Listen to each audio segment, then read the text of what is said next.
اور اپنے گناہوں کی معافی مانگو، اور مومن مردوں اور مومن عورتوں کے لیے بھی، اور خدا تم لوگوں کے چلنے پھرنے اور ٹھہرنے سے واقف ہے۔ اور مومن لوگ کہتے ہیں کہ جہاد کی کوئی صورت کیوں نازل نہیں ہوتی، لیکن جب کوئی صاف معنوں کی صورت نازل ہو اور اس میں جہاد کا بیان ہو تو جن لوگوں کے دلوں میں نفاق کا مرض ہے تم ان کو دیکھو کہ تمہاری طرف اس طرح دیکھنے لگیں جس طرح کسی پر موت کی بے ہوشی طاری ہو رہی ہو، سو ان کے لیے خرابی ہے۔ خوب کام تو فرما برداری اور پسندیدہ بات کہنا ہے۔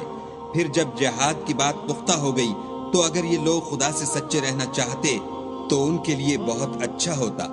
اے منافقو، تم سے عجب نہیں کہ اگر تم حاکم ہو جاؤ تو ملک میں خرابی کرنے لگو اور اپنے رشتوں کو توڑ ڈالو۔ یہی لوگ ہیں جن پر خدا نے لعنت کی ہے اور ان کے کانوں کو بہرا اور ان کی آنکھوں کو اندھا کر دیا ہے۔ بھلا یہ لوگ قرآن میں غور نہیں کرتے یا ان کے دلوں پر قفل لگ رہے ہیں؟